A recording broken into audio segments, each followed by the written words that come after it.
রবি আর অমিত গাড়ি চালিয়ে চলেছে। দূরে জঙ্গলের মাঝে একটি পূর্ণ বাংলো। তারা সেখানে আবে ওয়ারভেচার করবে। রবি গাড়ি চালাচ্ছে, অমিত জানালার বাইরে তাকিয়ে। রাস্তার দুপাশে গাছ, সূর্য অস্তে আসছে। গ্রামে পৌঁছে গেল তারা। গ্রামবাসীদের সাথে কথা বল। বাংলো ভুতুড়ে তারা বল, কেউ আয় না সেখানে। রবি আর অমিত হাসল। ভূতে বিশ্বাস করে না তারা। তারা চলে গেল বাংলোর দিকে। গ্রামবাসীরা ভাও পেয়ে গেল। রাত হল, বাংলো ভেতরে অন্ধকার। শুধু একটা মোমবাতি জ্বলছে। হঠাৎ একটা আওয়াজ। রবি আর অমিত ভয় পেয়ে গেল। তারা দরজার দিকে তাকাল।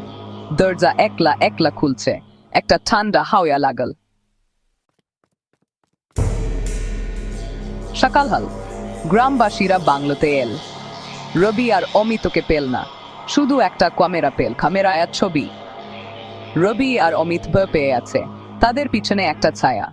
গ্রামবাসীরা বুঝতে পারল রহস্য।